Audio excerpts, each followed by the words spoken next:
السلام علیکم ورحمۃ اللہ وبرکاتہ۔ دیکھیے آج کے دور میں میاں بیوی کے جو تعلقات ہیں اس میں بہت سے ناپسندیدہ باتیں ہوتی جا رہی ہے، بہت سے گھر ٹوٹ رہے ہیں، چھوٹی چھوٹی باتوں کو لے کے ناراضگیاں ہو رہی ہے، بچیاں بھی نہیں سمجھ رہے، بچے بھی نہیں سمجھ رہے۔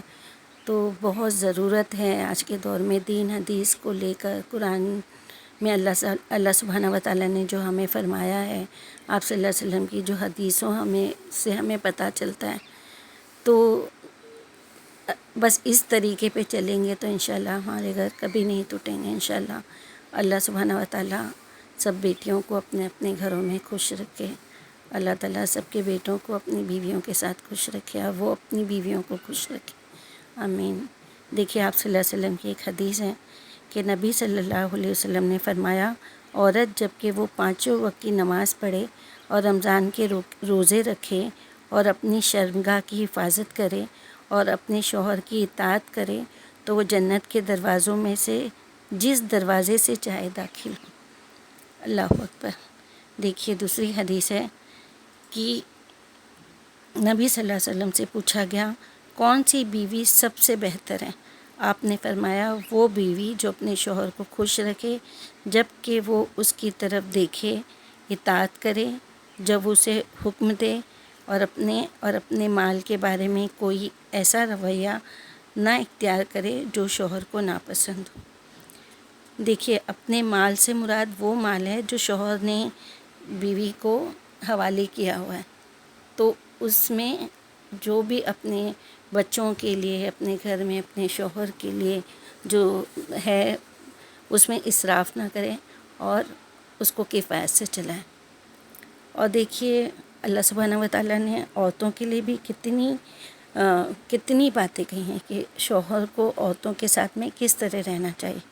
دیکھیے سورہ نساء میں بھی اللہ سبحانہ و تعالیٰ فرماتے ہیں کہ اپنی بیویوں کے ساتھ بھلے طریقے سے زندگی گزارو، اور سورہ نساء میں ہی آیت نمبر 19 میں اللہ تعالیٰ فرماتے ہیں کہ اگر وہ تمہیں کسی وجہ سے ناپسند ہو تو ہو سکتا ہے کہ ایک چیز تمہیں پسند نہ ہو مگر اللہ نے اس میں تمہارے لیے بہت بھلائی کی ہو، اس لیے اللہ سبحانہ تعالیٰ کیا فرماتے ہیں کہ اگر تمہیں وہ ناپسند ہو تو اس کی کوئی دوسری کوالٹی دیکھو۔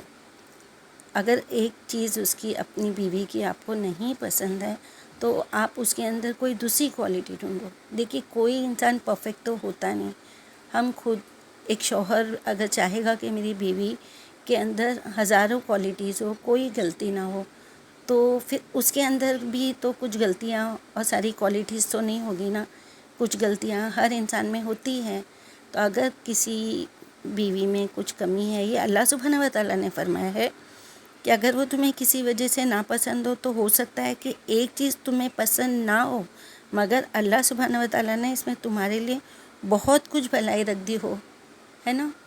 ایک چیز ناپسند ہے یا اس کی آپ کی پسند کی چہرہ نہیں ہے یا آپ کی پسند کی عادت نہیں ہے یا آپ کی کچھ چیز آپ سے ملتی جلتی نہیں ہے، لیکن کچھ چیز ایسی ہوگی جو آپ سے بھی اچھی ہوگی، ہے نا۔ جیسے اس حدیث کا جو مفہوم ہے اس میں اس میں یہ بتایا گیا ہے کہ کوئی مومن اپنی مومنہ بیوی سے نفرت نہ کرے۔ اگر بیوی کی کوئی عادت اس کو ناپسند ہے تو ہو سکتا ہے کہ دوسری خصلت اس کو پسند آ جائے۔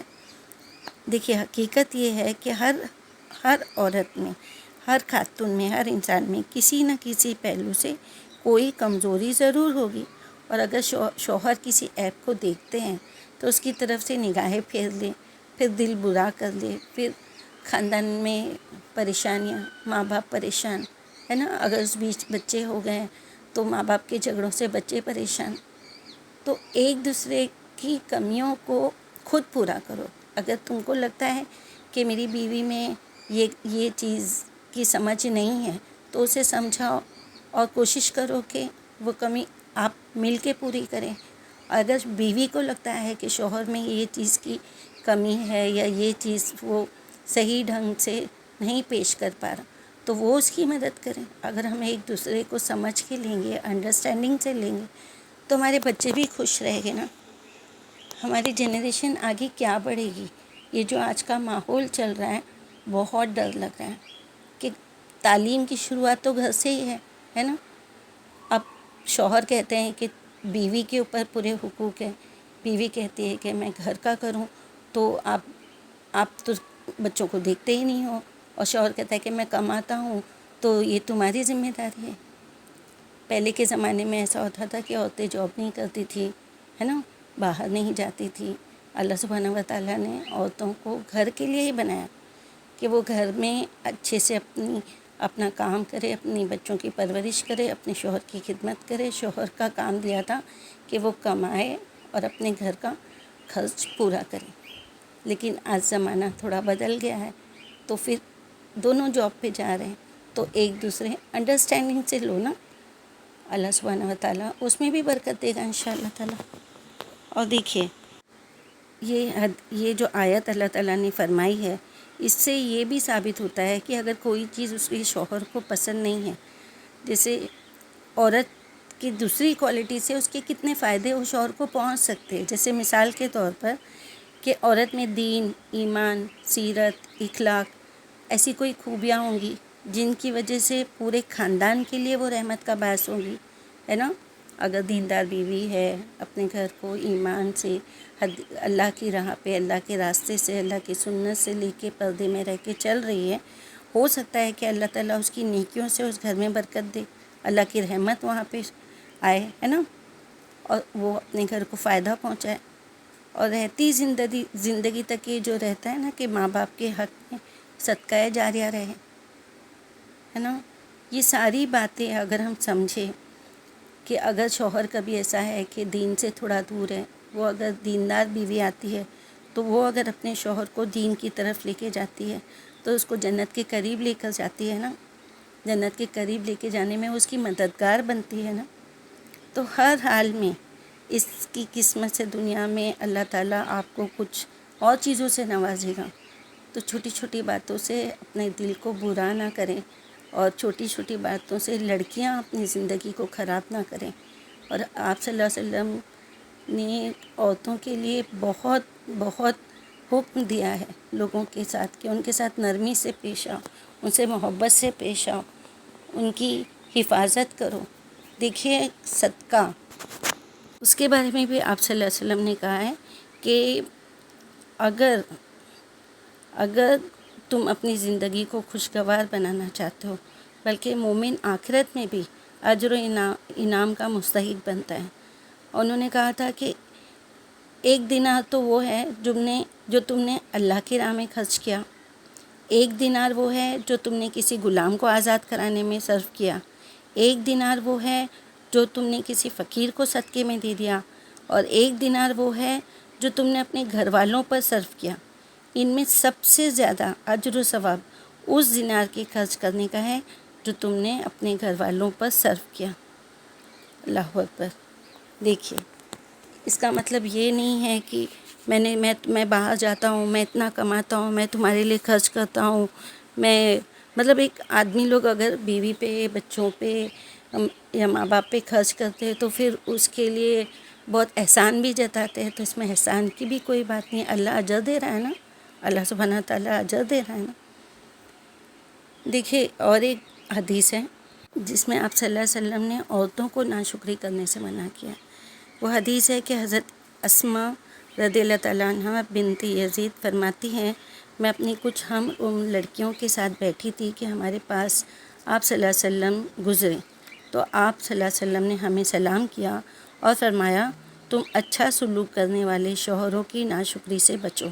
اور پھر فرمایا تم عورتوں میں سے کسی کا یہ حال ہے کہ اپنے والدین کے گھر لمبے عرصے تک کنواری بیٹھی رہتی ہے، پھر اللہ سبحانہ و تعالیٰ اسے شوہر دیتا ہے، اس سے اولاد ہوتی ہے، پھر کسی بات پر غصہ ہو جاتی ہے اور شوہر سے یوں کہتی ہے مجھ کو تو تجھ سے کبھی آرام نہ ملا، تو نے میرے ساتھ کوئی احسان نہیں کیا. تو اس حدیث میں عورتوں کو ناشکری سے بچنے کی تعلیم دی گئی ہے، اور یہ باتیں آج کے طور پر عام ہو رہی ہیں. اس طرح عورتوں کو اس سے بچنے کے لیے بہت کوشش کرنی چاہیے. اس کے لیے قرآن پڑھے، حدیثیں پڑھے. قرآن میں اللہ تعالیٰ نے جو حقوق ہمیں اپنے شوہر کے لیے دیے ہیں، جو اپنی بیویوں کے لیے دیے ہیں، آپ صلی اللہ علیہ وسلم کی حدیثیں ہیں تو وہ پڑھے اور اپنی زندگی کو خوشگوار بنائیں، اپنے بچوں کی زندگی کو سنواریں۔ آج ہم ہنسی خوشی سے عزت سے ایک دوسرے سے پیش آئیں گے تو کل ہمارے بچے وہی کریں گے جو ہم آج کر رہے ہیں۔ اور بچوں کو آج بہت برا وقت آ رہا ہے، بہت فحاشی پھیل رہی ہے، بہت ماحول خراب ہوتا جا رہا ہے۔ اللہ سبحانہ و تعالیٰ سے ہمیں دعا ہی کرتے رہنا چاہیے، اور دعا کے ساتھ پھر ہم کو ہمارے گھر کا ماحول ہے نا، کیونکہ ماں کی گود جو ہوتی ہے نا وہی بچوں کا پہلا اسکول ہوتا ہے نا، اس لیے ہمیں اپنے گھر سے شروعات کرنا چاہیے۔ ہمارے گھر میں اتنا خوشگوار ماحول بنائیں۔ آپ صلی اللہ علیہ وسلم نے دیکھے عورتوں کے لیے کتنی اچھی اچھی حدیثیں ہیں کہ انہوں نے فرمایا کہ جب آدمی اپنے گھر والوں پر آخرت میں اجر پانے کی نیت سے خرچ کرتا ہے تو یہ اس کے لیے صدقہ بن جاتا ہے۔ سبحان اللہ، ہے نا، وہ بھی تو محنت کرتے ہیں نا، ہمیں بھی سمجھنا چاہیے نا کہ وہ بھی محنت کرتے ہیں، وہ بھی اب رات دن ایک کرتے ہیں ہمارے لیے، ہمارے بچوں کے لیے۔ اور شوہر کو سمجھنا چاہیے کہ میں نہیں رہتا ہوں، میری غیر موجودگی میں یہ میرے بچوں کی، میرے ماں باپ کی، میرے گھر کی ہے نا، ہر چیز کی فکر کرتی ہے، ہر چیز سلیقے سے ادا کرتی ہے۔ اگر کہیں کوئی کمی اس میں ہو گئی تو آدمی اسے، شوہر اسے معاف کر دے، اور اگر شوہر نے کوئی کمی کر دیا تو بیوی اسے معاف کر دے۔ بس ایک دوسرے کو کسی سے کمپیئر نہ کرے کہ دیکھیے فلاں کی بیوی اتنی اچھی ہے، دیکھو فلاں کا شوہر ایسا ہے، دیکھو اس طریقے سے۔ یہ چھوٹی سی بات ہے لیکن یہ چھوٹی سی بات بہت ماحول خراب کر دیتی ہے، اور ایک دوسرے کے دل میں محبت کی جگہ نفرت پیدا کر دیتی ہے۔ تو اللہ سبحانہ و تعالیٰ سب کے گھر میں خوشیاں دے، اللہ سبحانہ و تعالیٰ سب جوڑوں کو محبت سے رکھے، اللہ تعالیٰ ہر بیٹی اپنے سسرال کو جنت بنا دے، اللہ تعالیٰ ہر سسرال والے ہماری بیٹیوں کے گھر دلوں کو، ان کی زندگی کو جنت بنا دے۔ اللہ تعالیٰ ہمارے بیٹوں کو ان کی بیویوں کے ساتھ میں محبت سے رہنے کی نیک توفیق ہدایت دیں۔ اللہ تعالیٰ ہماری بیٹیوں کو بھی ہم اپنے شوہر کے ساتھ محبت سے نیک بن کر رہنے کی ہدایت دیں۔ آمین یا رب العالمین۔ السلام علیکم ورحمۃ اللہ وبرکاتہ۔